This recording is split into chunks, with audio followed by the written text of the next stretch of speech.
뒤에서부터 이렇게 보면 오늘 3장이 더 잘 보일 수 있을지 모르겠어요. 3장에서 보면 이제 반어법으로 쓰는데 계속 질문을 합니다. 16절에 보죠. 듣고서도 하나님께 반역한 사람들이 누구였죠? 예? 마음을 완고하게 하지 말라 하는 이 말씀을 듣고도 반역한 사람이 누구였다고요? 이집트에서 광야로 나온 사람들이에요. 구원을 받은 사람들이에요. 근데 구원을 받았던 사람들이 어떻게 됐어요? 반역을 했습니다. 우리는 한번 구원받으면 영원한 구원을 받았다고 얘기하잖아요. 근데 한번 구원을 받은 사람이 어떻게 됐다고요? 반역을 했다는 거예요. 왜? 이유는 마음이 완악해져서, 마음이 굳어진 거예요. 사랑을 받을 때는 따끈따끈하고 부들부들하고 나긋나긋한데 이 사랑이 식으니까, 근데 사랑은 일방적으로 받는 게 아니고 받은 사랑을 남용하지 말고 나도 되돌려야 되거든. 근데 내가 속으로 화가 나 있어가지고 내 마음이 굳어져서 하나님께서 나를 사랑하신지를 못 느끼면 내 마음은 점점 더 갈라터지는 거예요. 그래서 마침내는 어떻게 됐다? 듣고 반역한 거예요. 그러면 차라리 광야로 나오지 말지. 애굽에 있었으면 뭐라도 있었어요?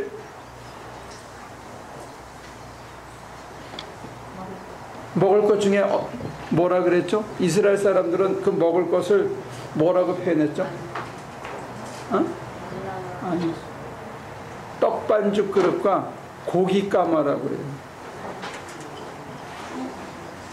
떡도 먹고 고기도 가끔 먹었다는 거예요. 비록 종살이를 했지만. 근데 광야에 나오니까 어땠어요? 물도 제대로 없었어. 쓴물이야. 여름에 하도 더운데 구름 기둥이 겨우 가려주는 정도였어. 그리고 음식이 없으니까 울부짖어서 만나를 겨우 먹어. 그것도 딱 하루치만 줘. 우리는 쌀이 오늘 하루치만 있다 그럼 불안하잖아요. 근데 그 불안한 생활을 계속한 거예요. 매일. 그러니까 속에 불만이 쌓인 거예요. 사는 게 지치고 지겨워가지고. 여러분들도 그럴 수 있어요. 풍요가 사라지면 사는 게 지겨울 수 있어. 가난이 오래 지속되면, 불편이 오래 지속되면 사람이 점점 사는 거에 대해서 짜증이 나고 지겨워지고 마음이 점점 완악해지는 거예요. 그러면 주변 사람한테 완악해지는 것뿐만이 아니고 자기 자신한테 완악해지고 하나님한테도 완악해지는 거예요. 그게 문제예요.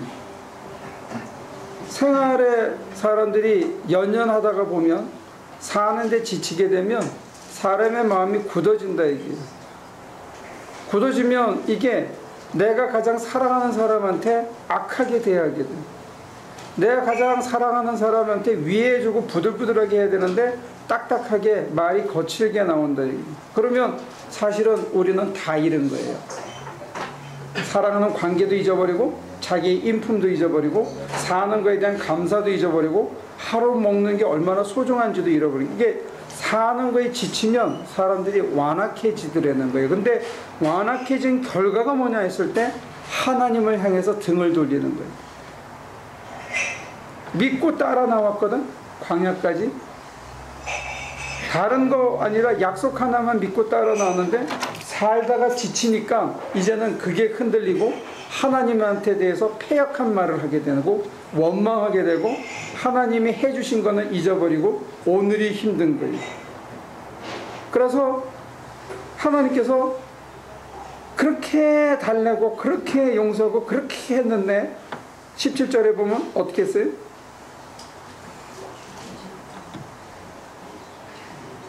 17절에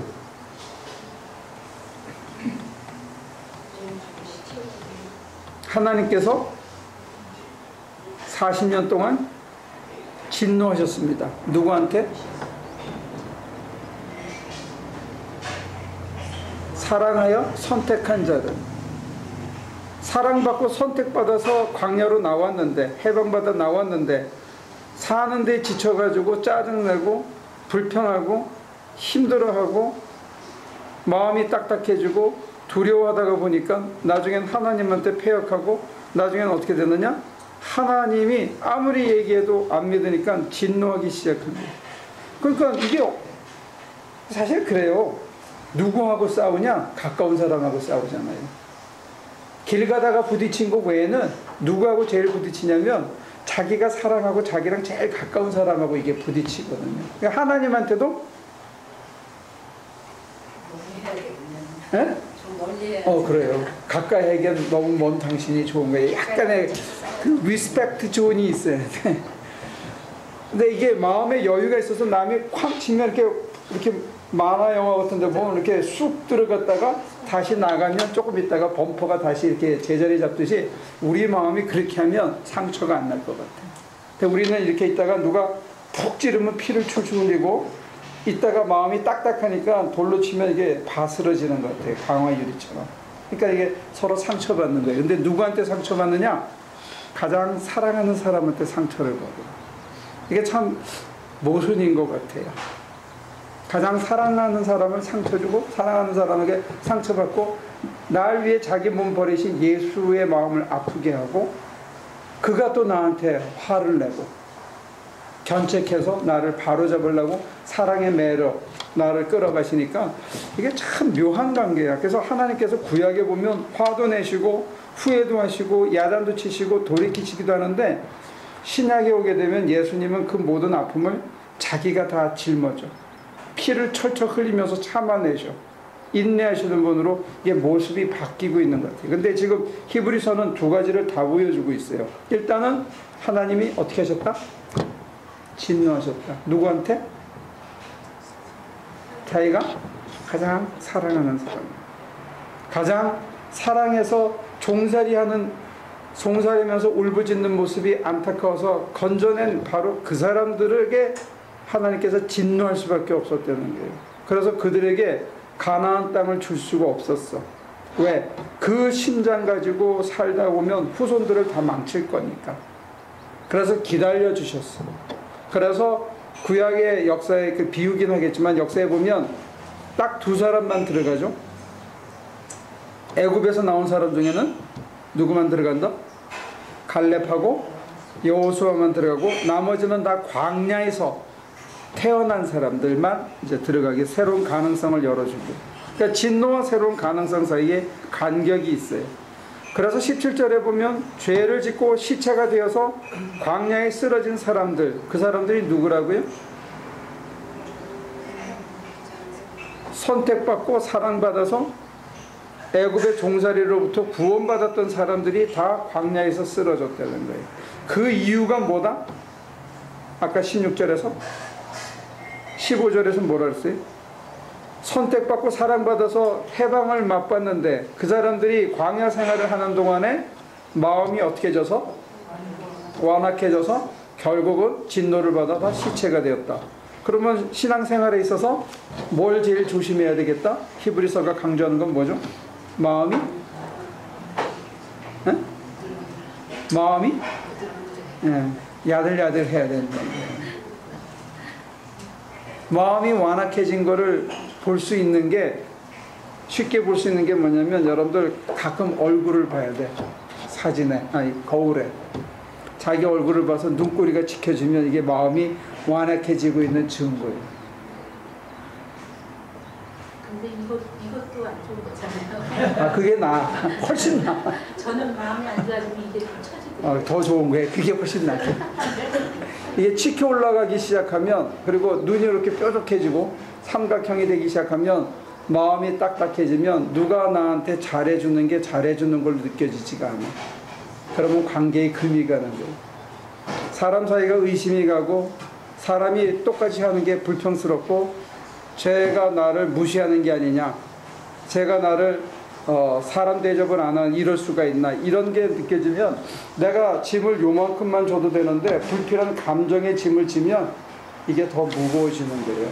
사실 이민자들이 짐을 지면 시소처럼 아주 간당간당하게 지거든요. 자기가 질 수 있는 맥시멈을 지고 가는 거라고. 그런데 거기에다가 이런 돌 하나를 올려놓으면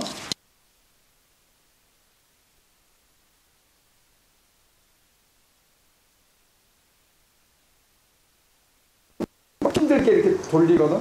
그러니까 자기가 하는 맥시멈을 하고 있는데 옆에서 누가 이렇게 밀어주면 이게 휙 움직이는 거예요. 그 조그만 돌. 근데 마음이 굳어지면 막 저항이 더 커지는 거야. 점점 힘들어져. 그러니까 여러분들에게 마음을 자꾸 살피라 하니까 마음이 어딨냐 그러는데 눈을 감고 자기를 보면 짜증이 하여튼 있고 뭔지 모르게 무겁고 힘이 들면 이게 문제가 생기기 시작하는 거야. 그러면 남들이 하는 얘기가 고깝게 들려요. 그러면 나중에 하나님을 향해서 불평이 생겨. 그러면 하나님이 해주신 게 고맙지가 않아. 그러면 내가 사는 게 싫어져. 그러면 이제 우울증도 생기고 그게 스트레스가 돼서 몸에 병도 생기고 사는 게 고맙지 않으면 그때부터 심령의 병이 들기 시작하는 거예요. 하나님이 종살이에서 건져줬으면 감사한 거거든. 근데 불평이 생기고 완악해졌다는 거예요. 결국 결과가 뭐냐 이거지. 히브리서 기자는 시체가 됐다는 거예요. 사막에서 시체가 됐다는 게. 그러면 가나안 땅에도 못 들어가고 현실적으로 볼 때 가나안 땅에 들어가지도 못하고 그 마음에는 하나님을 향한 불평과 인생에 대한 불만으로 가득 차서 인생이 끝났다는 거예요. 다 잃은 거죠. 그 시작이 어디라고? 마음이 완악해집니다. 여러분들 만져봐야 돼요. 내 마음이 딱딱한지. 똑똑해서 어떻게 진단할 수 있느냐? 남이 말하는데 내 마음이 자꾸 부스러지는 것 같고 막 아파. 그냥 누가 말하는 게 다 아파. 그러면 이게 맛이 간 거예요. 무슨 말인지 이해가 돼요? 심지어는 아들이 뭐라 그러는 것도 마음이 아파. 그럼 이거 내 마음에 문제가 생긴 거야. 애가 뭐라 그러면 이게 쑥 집어넣으면 이렇게 마음이 이렇게 동그랗게 돼서 손이 쑥 들어왔다가 빠져나가면 마음이 다시 이렇게 똑같이 돼야 되는데 푹 치면 와스러지고 부스러지면 이게 맛이 간 거예요. 됐습니까? 이제 앞으로 가볼까요? 왜? 그러면 더 앞으로 7절부터 다시 봅니다. 그러므로 성령이 이와 같이 말씀하셨습니다. 오늘 너희가 그의 음성을 듣거든 너희 조상들이 광야에서 시험받던 날에 반역한 것과 같이 너희 마음을 완고하게 하지 말아라. 마음을 어떻게 하지 말아라? 완고하게 하지. 그러면 어떻게 하라는 거예요? 예? 어떻게? 제임스만 뭐라고? 아니 제가 안 그랬어요. 아니 잘 옆에 들었으니까 대변해 보라고. 부들부들하래요. 그럼 어떻게 하면 부들부들해질까? 감사하게 생각하는. 감사하게 생각하면. 지선 씨는 역지사지. 역지사지가 뭐죠? 남의 입장에 서서 내가 생각해 보는 거야. 그 사람의 신발을 신고 그 사람의 입장에서 생각해 보는 거야. 어떻게 하면 부들부들해져요? 여러분들이 보실 때는 뭐가 세상에서 제일 부드러워? 뭐? 아까 이게 완고해졌다잖아요 지금. 아니 마음이 제일 부러운 거죠. 살다 보니까 그렇죠. 그 다음에 그러면 또 뭐가 부드럽죠? 네? 공기, 오케이, 성령, 바람, 르하. 그 다음에 또 뭐가 부드럽죠? 현실에서 제일 부드러운 거. 여러분들 애기 볼은 안 부드러워요? 애기 볼 여기. 제가 여길 만지면 찔겨 이게 고기가. 내 애들 뺨을 만지면 보들보들해. 근데 또 뭐가 부들부들하죠? 부드럽지? 어머니의 가슴. 그 다음에 또 부드러운 거는 흙. 흙은 참 부드러워요. 그 다음에 우리처럼 이렇게 가서 집을 짓는 사람들은 나무를 만지면 나무가 참 부드러워요. 나무는 얼마나 부드럽냐면 못으로 때리잖아요. 그럼 못을 다 품어. 안 뱉어내고. 다 품어가지고 옆에 나무하고 나무를 못으로 다 이으는 거야. 근데 짓다가 보면 이게 딱 안 맞잖아요. 그러면 망치로 때리면 적어도 half inch 정도는 쉽게 움직여. 나무는 안 맞아도 그냥 때리면 피해줘 그냥. 그리고 또 견뎌. 얼마나 부드러운지 몰라. 이렇게 쥐고 있으면 만지면 그 촉감이 참 부드러워. 그러니까 밤에 다 짓고 나서 불을 켜면 그 살색, 핑크빛, 그 살이 얼마나 부드러운지 몰라. 그래서 나무는 이런 걸로 안 하는 거야. 그냥 전부 나무만 놔둬야 이게 진짜 집이 이쁜데 사람 사는 게. 아무튼 딱딱한 돌이 가루가 나면 부드러워져요. 여러분들의 완고한 마음이 부드러워지려면 어떻게 해야 된다?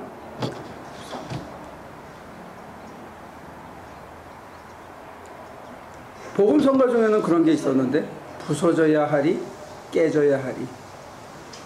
부서져야 하리. 이게 부서지는 아픔은 있는데 부서지고 가루가 되면 우리가 참 부드러워져요. 그래서 시련을 많이 당한 사람들이 의외로 아주 딱딱하게 굳은 인간도 있지만 아주 시련 속에서 그걸 잘 은혜로 받아서 정말 고운 가루처럼 된 사람도 있어요. 부드러워서 남의 아픔을 보면 그걸 자기 아픔으로 느낄 수밖에 없는 그런 부드러운 사람들이 있어요. 근데 이 고운 가루가 된 사람들은 은총으로 하나님이 나를 어떤 모양으로 빚어주셔도 감사하다고 자기를 하나님 앞에 내놓을 수 있는 사람이어야만 부드러워지더라는 거예요. 내가 뭘 쥐기 시작하면 더 딱딱해지고 더 못 놓고 더 불안해하고 이거 없으면 죽는다고 생각하는 것 같아요. 그래서 못 놓는 거야. 못 놓을수록 딱딱해지고 굳어지고 사람들에게 완악하게 되고 그렇게 되면 관계가 깨지고 불평이 늘어나고 말이 이거 이렇게 이런데 공을 던지면 튀잖아요. 부드럽지 않으니까. 이런 거 이거 확 던져봐요. 산산이 깨지거든. 그러면 관계가 깨지는 거예요. 그러니까 누가 말하면 그냥 일단 삼켜. 일단 삼키는 게 좋아요.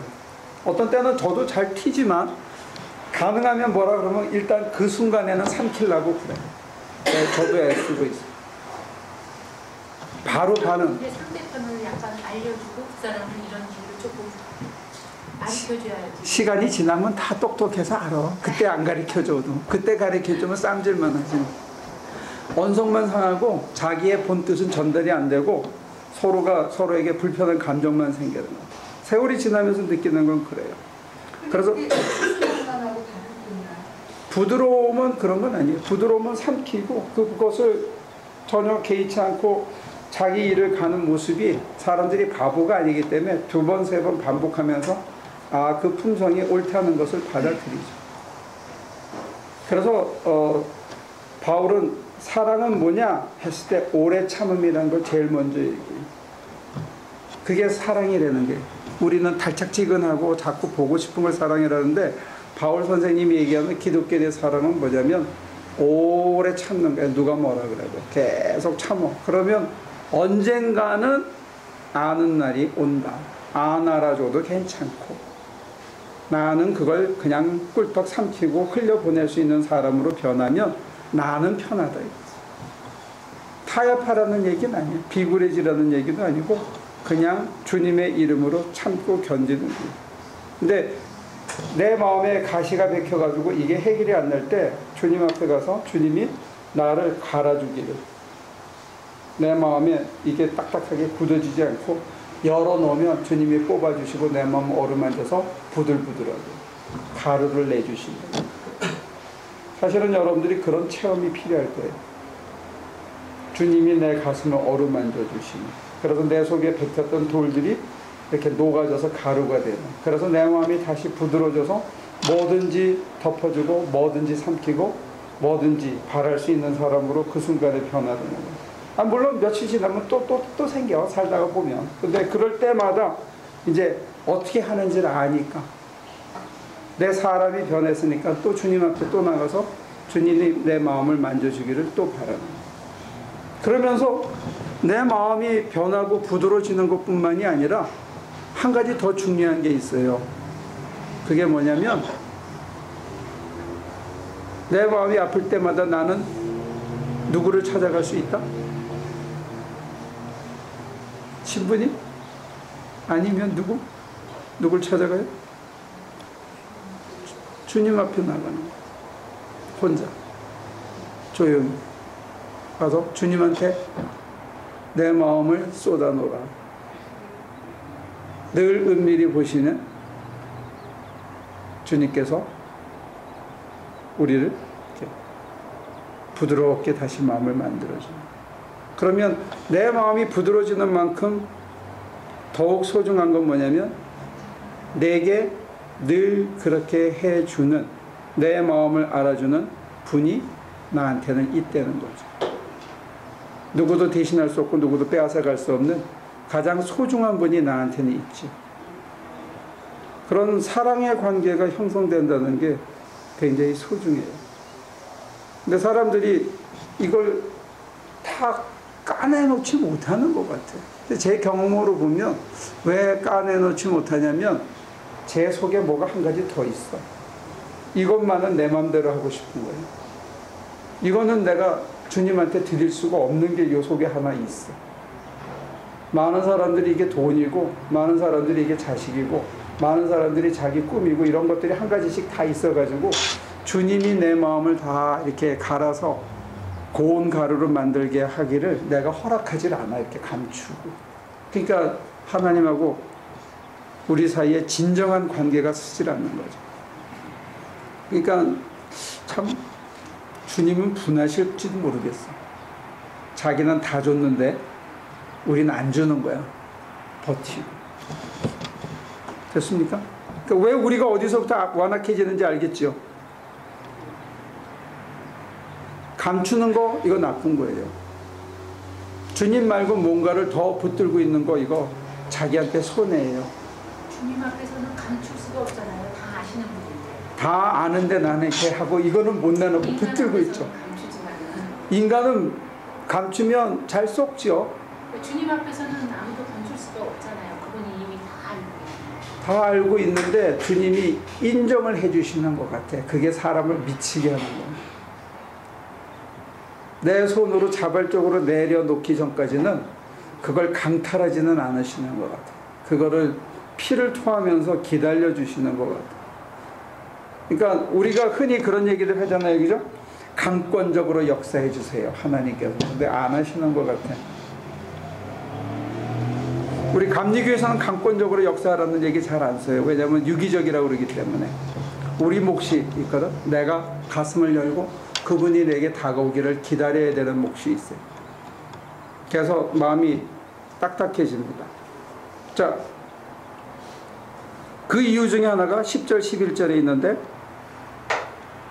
그러므로 나는 그 세대에게 분노해서 말하였다.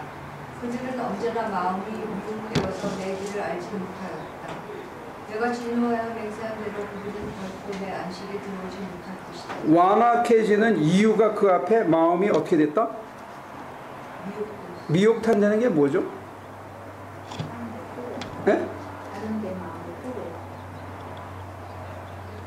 여러분들은 솔직히 어떤 재미거리가 하나님보다 더 크게 보인 적은 없습니까? 지금도 있어요. 지금도 있어요. 제임스 엄마 같은 사람이 뭔 재미가, 세상 재미가 있어서 하나님보다 더 크게 보여. 딴 사람이 얘기한다면 내가 믿어지는데. 아니 조그만 거라도 어떤 때는 진짜 진짜 이게 성경적으로 해야지. 내가 지금 이거는 이럴 상황이 아니지 하는데도 어떤 때는 저기 꼭 보고 싶었던 집에서 그 DVD를 꼭 보고 싶다든가 이런 게 있죠. 저는 조그맣지만 큰 건 아니지만. 하나님보다 그거의 마음을 먼저, 시간을 먼저 쏟는 것들이 있는데 어떤 때는 작은 편함들, 조금 더 자는 거, 조금 더 먹는 거, 남들 고생하는 거 뻔히 알면서 나는 뒤에서 이렇게 쉬고 안 나타나는 것, 이런 것들이 사실은 우리가 진짜와 가짜를 혼동하는 게 그 순간에 작은 이익과 큰 유익을 혼동하는 거예요. 이게 미혹되는 거예요. 크게 아주 악하게 뭐 사람을 해하고 이런 것뿐만이 아니고 작은 것들이 뭉쳐서 우리로 하여금 하나님보다 다른 걸 선택하게 하는 거예요. 그렇게 쌓이면 그게 우리의 가치관이 되고, 그 다음에 이거를 바꿔서 하나님 앞에 따라가려고 그러면 몸에 익숙하지 않기 때문에 잘 안 되는 거예요. 그게 마음은 원하는데 그런 게 옳은데 이게 몸이 안 따라가, 안 해버릇해가지고 힘든 거예요. 그러니까 우리처럼 그냥 준비 기도회도 안 하고 언제 간다 그래서 와 가잖아요. 그럼 을에 가나 보다 이렇게 생각하는 거야, 선교도. 근데 그걸 뭐 몇 달 전부터 계획하고 뭐 이러면 막 가기 전날까지 가기 힘든 일의 투성이야. 우리는 전에 선교 갈 때 새벽 1시 2시까지 남의 집 일하고 거의 뭐 밤을 새다 하고 그 다음날 아침에 떠나야 되고 그런 적도 있어요. 그만큼 이상하게 꼬여가지고 정말로 이 일 때문에 선교를 미룬 적도 언제 한 번 있었어. 그러니까 작은 일 때문에 큰 일을 뒤로 미루는 그런 선택을 우리가 수시로 하게 되는데, 그게 사실은 미혹해서 눈이 가려져서 ignorant인 거예요. blind to 뭔가의 눈이 가려진 거예요. 근데 그게 사실은 큰 일이 아니에요. 지나고 나면 별거 아닌데 그 순간에는 그게 커서 그걸 못 놔. 그래서 못 자국 난 주님의 손 대신에 딴 걸 붙들고 있는 거예요. 두 번째 미혹한 것 중에 하나가 내 욕심에 이거, 내 꿈, 내 소유, 내 소욕, 이거는 딱 놓고 다른 거는 다 따라가는데 여기만 오면 딱 걸려. 요거는 내가 양보를 못해, 하나님한테도. 그러면서 거기가 점점 이게 굳어지고 딱딱해지는 거예요. 그러대요. 위암 걸린 사람이 나중에 배가 돌덩이처럼 딱딱해지는데, 꽉 차면. 처음엔 작게 시작했거든. 근데 이게 딱딱해지는 거예요. 돌처럼. 미혹의 씨앗은 작은데 그 결과가 결국은 하나님을 향해서, 여기 본문에 보면 반역했다 이렇게 얘기해요. 그래서 하나님의 길을 알지 못하게 되는 거예요. 그러니까 하나님 화나시는 거예요. 안타까워하시는 거예요. 내 말을 안 들어서 안타까워하고 분노하는 게 아니고 생명의 길을 못 가는 것 때문에 화가 나시는, 의로운 분노라 그러죠. 우리가 생명의 길을 가야 되는데 사사로운 유익에 눈이 팔려가지고, 근데 그 영성가들이 쓴 책 중에 가난하게 살기라는 책이 있는데, 우리가 가난하게 살기로 작정하지 못하는 그것 때문에 미혹을 받는다고 그래요. 그 조금 더 불편하게 사는 거, 조금 더 없이 사는 거, 조금 더 덜 먹는 거, 요거 못해가지고 큰 거를 잃어버린다고. 이번에 쭉 신방을 다니면서 우리 교회는 큰 부자가 없는 게 첫째, 그렇고 다들 검소하게 사는 게 난 이번에 참 인상이 좋았어. 다들 검소하게 살고 그래도 그렇게 밝게 사는 게 너무 좋았고요. 근데 한 가지는 신방 다니면서 먹는 만큼 내가 2달만 더 먹으면 고혈압으로 쓰러지든지 심장병으로 자빠지든지 둘 중에 하나일 것 같아. 지금 배가 완인치가 늘었어. 1달 반, 2달 사이에 이렇게 돼가지고 이제 이거 뺄라 이제 이 기름만 갖고도 6개월은 버틸 것 같아. 내가 후반부까지는 아주 잘 살 것 같아, 이 기름까지. 고맙게 생각하는데 너무 잘 먹는 게 죄일 뿐만이 아니라 너무 잘 먹는 게 사람이 힘들어. 막 몸이 갑자기 부니까 제가 걸어 다니고 일하는 게 힘들어. 근데 이게 바른 길 가는데 못 가게 하는 것 중에 하나가 풍요예요, 풍요. 우리는 어릴 때들, 저나 여러분들의 세대는 가난하게 살았던 세대라서 가난 앞에만 가면 무너지거든. 가난에 약하다고요. 근데 가난을 받아들이면 주님이 늘 가까이서 계신 게 받아들여 주는데, 우리가 이 풍요에 대해서 한 손을 붙잡고 있고 조금 더 풍족하게 지내는 걸 한 손을 붙잡고 있으면 손이 작아. 주님 손 잡을 손으로 망치질하고 가위질하고 손님 받고 손하기 때문에 내가 주님 잡을 손이 없어. 풍요를 잡고 있습니다. 더 없이도 살아왔는데 이 풍요의 맛을 본다면은 김치하고 밥 한 그릇 먹는 게 이게 물 말아서 밥 먹는 게 어색해진 거예요. 뭐가 더 있어야 자꾸 되는 게 풍요해요. 그러니까 여러분들이 미혹해지지 않았으면 좋겠어요. 근데 미혹해지면 완악해지면 하나님의 진노 앞에 시체가 된다는 게 이제 이 히브리서의 아주 3단 논법이거든요. 근데 눈이 가려진 거야. 뭐에? 풍요에. 근데 이거 조금 다른 얘기긴 한데요. 지난 수요일 때 제가 그 자아에 대한 아직도 여전히 생각을 하고 있는데 지금 아까 목사님 말씀 중에서 그 감리교에서는 하나님이 강포는 나를 주세요 하는 거 말고 기다린다라고 하셨잖아요. 예. 그런데 제가 하나님을 늘 쫓아갈 수 있는 마음이 항상 들도록 제 마음을 좀 다스려 주세요 하는 것도 사실은 저의 자아가 하나님을 기다리지 못하고 제 자아를 먼저 앞세우는 걸까요? 그 얘기가 아니고 내가 자아라고 생각하는 그 자아 의식을 self consciousness를 하나님께 드리려는 거예요. 지금 몇 주째 똑같은 얘기를 하는 거는 그거를 자아라고 믿는 거예요. 그거를 이제 제가 전공한 그 화이트헤드라는 사람은 misplaced concreteness라 그래가지고 진짜를 잘못 위치해 놓고 그거를 진짜라고 믿고 있다는 거예요. 이걸 망상이라 그러거든요. 제가 그러니까, 지금 자아라고 하는 것은 살짝 망상인 거. 네, 그거는 이제 그렇죠? 종교적으로는 그렇게 아주 크리티컬하게 정의를 하죠. 왜냐하면 망상 그러면 이게 심리학적인 병처럼 보이니까 그런 의미의 망상이 아니고 우리가 얘기하는 건 뭐냐면 내가 이게 진짜인데 진짜 나가 여기 있는데 진짜 나를 어떤 나가 진짜 나냐면 그러면 앞으로 가요. 1절, 2절, 3절에 보면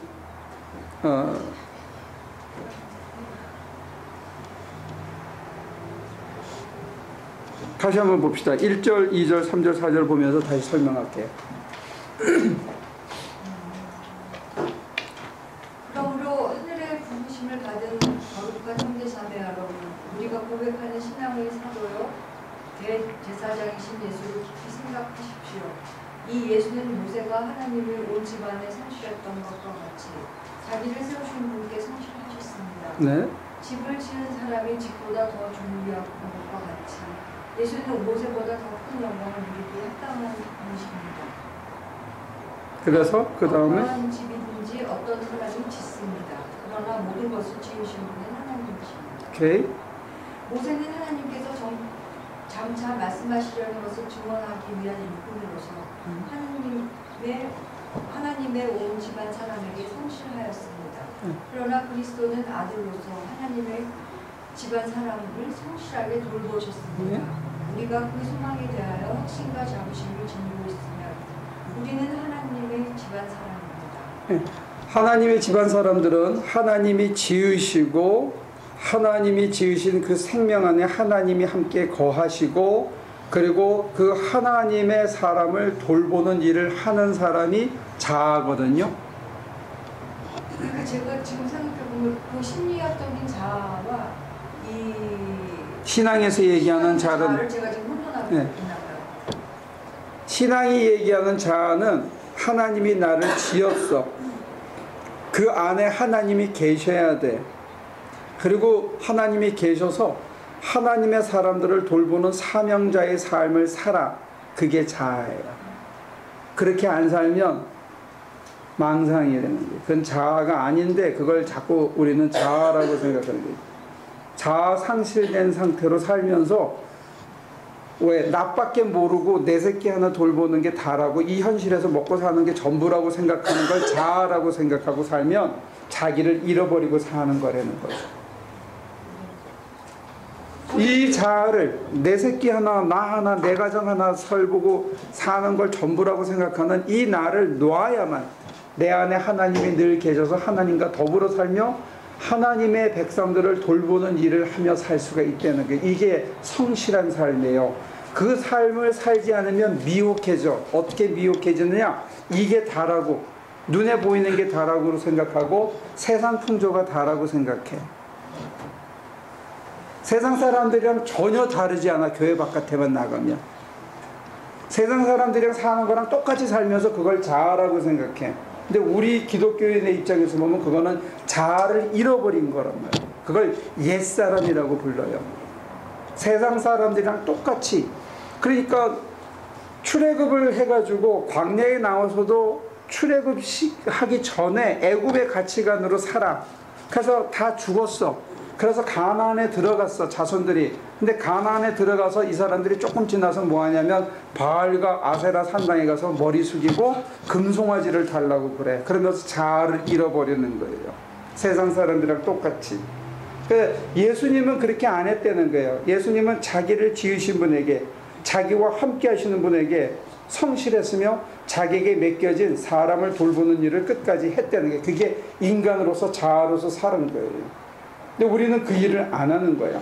그러니까 자아를 잃고 사는 거지. 그러니까 미혹되게 사는 거예요. 그러면 그 결과는 광야에서 시체가 되는 거예요. 저 가난복지 귀한 성에 우리는 못 들어간다는 거예요. 저 가난복지 귀한 성을 지금 이 땅에서 누리지 못하고 산다는 거예요. 왜? 사명의식이 없으니까. 왜? 하나님을 모시지 않고 사니까. 왜? 내가 하나님이 지은 분이라는 위대성을 내가 잃어버리니까. 우리는 그게 자아인데 자꾸 내 눈에 보이고 내가 결정하고 내가 판단하고 내가 옷 사입고 내가 월급 벌어가지고 돈 받아가지고 내가 좋은 거 하고 스트레스 받으면 가서 한잔 먹고 쉬고, 이걸 나라고 자꾸 생각하는 거예요. 그건 자아가 아니라는 거예요. 기독교에서 얘기하는. 그건 껍질이라는 거예요. 그 옛자, 이건 죽여야 되는 거예요. 그걸 포기해야 신앙이 시작되는 거예요. 그래서 우리 입장에서는 자기 포기가 힘든 거예요. 그걸 자기라고 자꾸 믿으니까. 왜? 당장 배고프니까. 초만 해도 아까 먹었는데 조금 지나면 또 고플 거야. 그러면 아, 배고파, 먹어야지. 배를 채워야 되고, 그 배를 채우면 가서 돈을 벌어야 되고, 안 그러면 남한테 싫은 소리를 들어야 되고, 가서 일하려고 그러면 자존심 상해야 되니까 이게 나라고 생각하는데, 그러면서 뭘 잊어버리느냐? 내 사명의식을 잊어버리는 거예요. 내 안에 하나님이 계시다는 걸 잃어버리는 거예요. 하나님 없이 그냥 발버둥 치는 걸 자기라고 자꾸 생각하는 거예요. 그게 자아 상실이에요.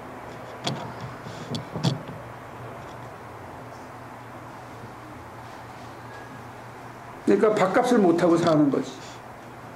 밥은 먹는데 밥 먹고 하나님의 백성들을 성실히 돌보는 일을 안 하면 밥을 헛먹는 거야.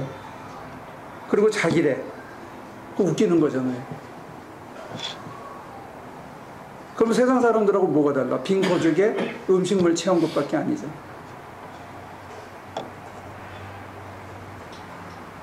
아, 난 이거 지금 번역한 거 주니까 나를 너무 이렇게 독하게 생각하지 마라.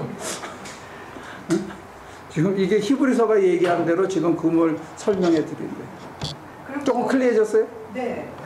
그렇다면 죄송해요. 제가 하나님과 가까이 하겠다는 그것이 정말 합당한 생각을 하고 있다고 하는 것 자체가 저는 지금 미혹당하는. 왜냐면 내가 이 현실에서 이거가 다라고 생각하고 세상 사람들이랑 거의 다르지 않게 살아가는 그 나를 포기하는 게 첫째고, 그 다음에 내가 하나님의 거룩함으로 지음받은 위대한 존재라는 걸 자각하는 게 둘째고, 그 속에 하나님의 영이 늘 함께 계셔서 나랑 살아가는 게 셋째고, 그분이 원하시는 삶을 내가 살아내는 게 넷째란 말이에요. 이게 끊임없이 순환돼서 내 속에서 유지가 돼야 돼, 매일.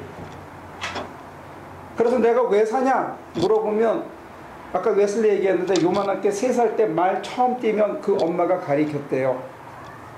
네가 누구냐? 예, 나는 하나님의 아들입니다. 너 뭐하는 사람이냐? 예, 저는 하나님을 위한 거룩한 꿈을 꾸고 있습니다. 애들한테 그걸 세뇌시킨 거예요. 내가 왜 사냐? 난 하나님 위해 산다. 이렇게 가리킨 거예요. 지금은 교회에서 그런 거 안 가르치잖아요. 인생의 목적이 무엇이냐? 웨스트민스터 신앙고백 제1조 1항에 뭐라 돼 있냐? 하나님의 영광을 위해 산다. 지선 씨의 인생의 목적이 그겁니까?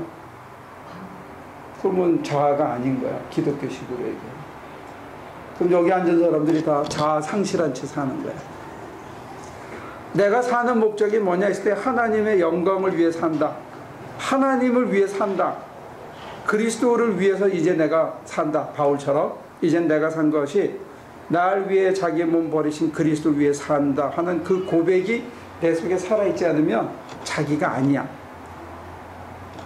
그러니까 제가 지금 제 생각에 제가 스스로 이렇게 분명하게 되게 사기친 것 같은 생각이 드는데. 그건 뭐 지선 씨만 쓴 게 아니라 다 쳤으니까 뭐 사기꾼들끼리는 욕할 게 없어.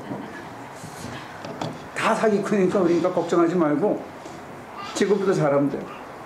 그거를 자아라고 하는 표현이 이제 성경에 없으니까 그 사도 바울의 표현은 족사람하고 같은 얘기 아닌가요?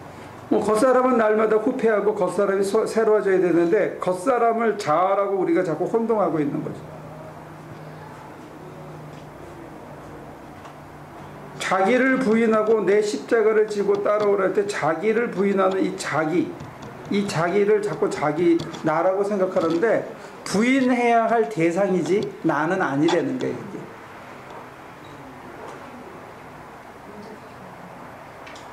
우리는 부인하고 버리고 포기해야 될 거를 자꾸 붙들고 있단 말이에요. 그걸 내려놓기 전까지는 사실은 자유함이 없어요. 자꾸 비교하고 사람들하고 비교해서 꿀리고 사람들하고 비교해서 조금 잘난 체하고 나는 더 가졌다고 뻐기고 우월의식을 가지고 공부 조금 더 하고 학이 있다고 잘난 체하고 그러는 거예요. 그것 때문에 주눅 들고 그것 때문에 잘난 체하고 그것 때문에 잘난 체하거나 그것 때문에 주눅 드는 게 아니고 기독교인들은 뭐 때문에 주눅 들고 뭐 때문에 잘난 체해야 되냐면 내 안에 그리스도가 있다. 내가 그리스도 위에 산다. 이게 자긍심이 돼야 된다 이게. 내가 딴 건 몰라도 나는 지금 어찌됐든지 간에 죽이 되든 밥이 되든 난 예수 때문에 살고 예수 위에 산다. 이게 확실히 있어야 된다. 잘하고 못하는 거는 둘째야. 이제 방향은 분명해야 될 거 아니야. 그거는 머리만 갖고 되는 게 아니고 가슴이 있어야 되고 행동이 있어야 따라가야 되는 거야. 죽이 되든 밥이 되든 해보는 거야. 근데 그러면 거기에 자유가 있다는 거야.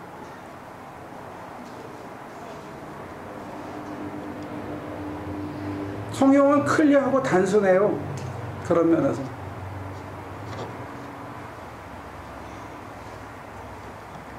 그게 성실이라고 여기서는 번역되어 있어요.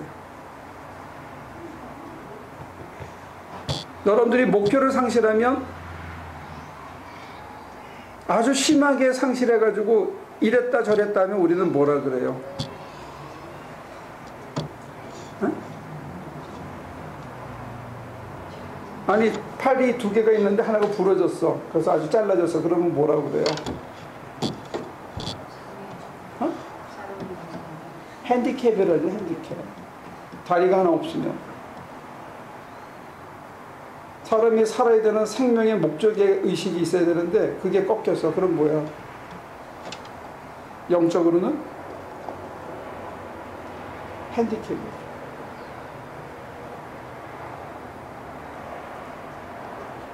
하나님 위해 살아야 되는데 내 배를 위해서 산다. 그러면 목표를 상실했어. 그럼 뭐예요? 여러분들은 그런 나쁜 짓 안 해봤나? 어릴 때 나비 같은 거 잡아서 하나 요걸 뭐지? 어? 더듬인가? 하나 하나 뜯으면 어떻게 되는 줄 알아요? 제대로 못 날라. 못된 짓을 한 거지. 더듬이를 잃어버리고 목표를 상실했어. 근데 제가 안타까운 거는 여러분들이 더듬이를 누가 띄워줬냐 이거지. 그래서 미안하고 부끄럽고 그런 거예요.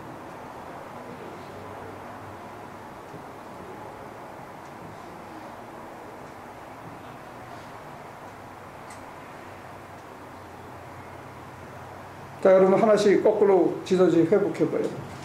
뭘 먼저 갖춰야 된다? 응? 내 속에 사명의 의식이 있는지를 봐야 돼요. 내가 뭐 때문에 살고 있는지. 그게 정말 내게 인생에 제일 좋은 것이라는 게 확실한지. 그거를 떠올리면 배고픈 것도 잊어버릴 수 있는지. 아픈 고통도 잠시 잊어버릴 수 있는지. 그 사명 때문에.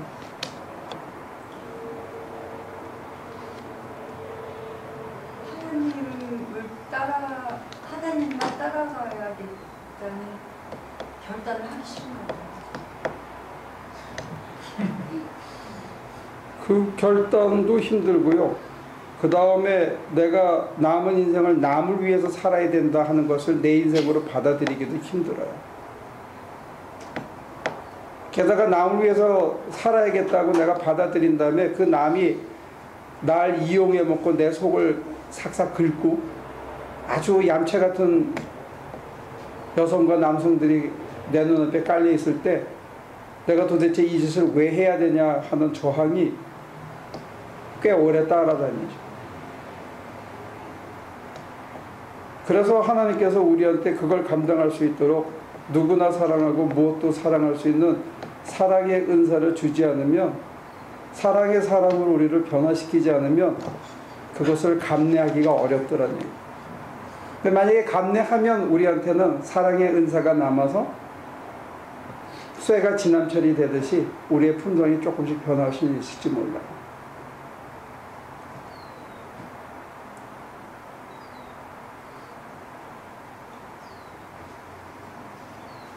근데 여기서의 길은 극명해. 그런 사람으로 변하거나 안 그러면 미혹돼서 어떻게 된다? 완악해진다. 그래서 관계가 깨진다는 거예요. 이쪽으로 가면 부들부들해져서 내가 남을 위해서 살다가 보면 남들과의 관계가 발화되고 하나님이 끊임없이 도와줘야 되고, 그럼 하나님과의 관계가 끊임없이 긴밀해지고, 결국은 요 끝에 선택이 있는 거예요. 그래서 이기심을 극복하고 자기를 포기한다는 것, 자기를 부인한다는 것, 이게 신앙에서 어떤 기로이기도 하고 어떤 면에서는 첫 믿음을 내는 시작이기도 하고 그럽니다. 바울의 경우에서는 다메섹에서 예수를 만나고 그 다음에 아라비아 이후에 삶을 살면서 이제는 내가 산 게 아니라 내 안에 그리스도가 살았다는 그 기간의 경과, 그렇지만 날 위해 자기 몸 버리신 예수 위에 산다는 그 이후의 삶은 사실은 수없이 매를 맞고 수없이 맹수의 위험을 받고 동족의 위험을 받고 했지만 사랑의 줄에 매여서 정말로 다 나같이 되기를 바란다 하는 영광의 삶을 이 땅에서 이미 살았죠. 우리가 따라가는 삶은 사실은 거기에요. 근데 그 경계가 뭐냐 했을 때 이 포인트가 날 위해 자기 몸 버리신 예수 위에 산다 하는 결단이라고요. 여기를 못 넘어가는 것 같아요. 우리 현대 기독교인들이.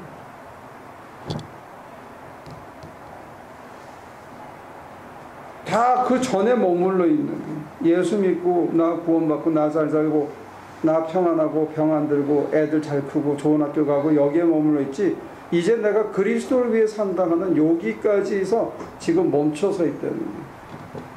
그 다음에 삶의 외향의 어떤 광야든 그게 시내산 밑이든 뭐 요단강 이편에서 그 벌판이든 그걸 떠나서 또 심지어 가나안에 들어가더라도 고개 흔들리지 않으면 사람이 살만한데 거기서 사람들이 자꾸 무너진다는 거예요. 그거는 여러분들만 무너지는 게 아니라 목사인 저도 무너지는 게, 교인이 왜 오늘은 얼마 안 나오지? 왜 재정적으로 힘들지? 이러다 보면 우리도 흔들려요. 내 목적의식이, 내 사명의식이 흔들리고 눈앞에 당장 급한 게 더 먼저인 것처럼 마음이 자꾸 가지요. 그때 다시 주님 앞에 빨리 내 마음이 굳어지지 않도록 털어놓고 주님이 내 마음을 어루만져 주기를 가슴을 쏟지 않으면 금방 완악해지고 걱정되고 염려되고 사람이 허약해지고 그러죠. 그거는 뭐 관심의 내용만 다를 뿐이지 똑같아요. 저라고 해서 완벽하거나 잘하는 게 아니에요. 여러분들에게 쉐어하는 게. 내가 그게 희미해지고 얇아지면 빨리 가슴을 찢어야 돼요. 그러니까 여러분들 클로짓을 빨리 바꿔. 클로짓을 이렇게 반을 이렇게 해가지고 그 안에다 방석도 하나 넣어두고 클로짓 안에도 손잡이를 하나 넣어가지고 딱 들어가면 거기다가 골방에 들어가서 울고 가슴을 쏟아놓고 정직하게 고백하고 딱딱해진 내 마음을 풀고 이걸 매일 아침 매일 저녁 안 하면 금방 여러분과 제가 딱딱해져요. 그러면 지 걸 먼저 챙기게 돼 있어. 근데 그게 자기가 아니거든. 여기서 보면 하나님을 모시고 하나님과 더불어 하나님의 일을 하는 게 자기인데 그걸 잊어버리면 맛이 간 거예요. 알았어요? 제임스 엄마? 그러면 승질이 나게 돼 있어. 그걸 잊어버리면. 성질 나게 해니까 성질 나죠. 아니야. 하나님께서 성질 날 수 있는 환경을 주시고 그런 사건을 주는 거는 성질 내라고 주는 게 아니고 그거를 이렇게 푹 해도 이렇게 들어가는 떡반죽 같은 인간으로 내가 변하라고 나를 다듬어 주시는 기회라는 거예요. 나를 한 칸 올려주시는 기회. 근데 그 기회에 올라가면 그 다음에는 유사한 일이 벌어졌을 때 내가 그것을 수용할 수 있는 사람으로 한 칸 올라가는 거예요. 그게 성숙해지는 거죠, 신앙. 근데 이게 어느 정도는 이렇게 여러 가지를 이렇게 참고 이렇게 잘 해낼 수 있지만 근본적인 거는 결국에는 그냥 그대로 똑같은 것 같아요. 그러면 근본적으로는 그 자기 타고난 그게 그러면 예수 믿는 맛이 없지. 타고난 게 잘 바뀌지는 않는데 그래도 조금씩 바뀌어갈 때 그게 맛이 있어. 예수 믿는 맛이. 그게 자기가 놀라는 거예요. 근데 자기가 놀라면 옆에 사람은 더 놀래. 그래서 사실은 얼굴들이 다 부들부들하게 좀 변했으면 좋겠어. 그래도 우리 교인들이 많이 부드러워졌어. 딱딱하지 않고. 더 야들야들하고 더 부드러워졌으면 좋겠어. 그래서 사는 게 지금보다 훨씬 더 이렇게 푹신푹신해지고 누가 뭐라 그러더라도 조금 이렇게 쿠션을 가지고 대할 수 있는. 근데 그 전제가 오늘 히브리서의 힌트는 뭐냐면 하나님에게 성실하라예요. 하나님이 맡기신 일에 대한 하나님의 백성을 돌보는 것, 그게 내가 살아가는 내 삶의 이유고 나다, 내 존재 이유다 하는 거를 잊지 말라, 그런 권면이에요. 여러분들이 사명의식을 잃지 않았으면 좋겠습니다. 기도할게요. 하나님, 오늘 이 날을 주셔서 다시 한번 말씀 앞에 우리를 내어놓습니다.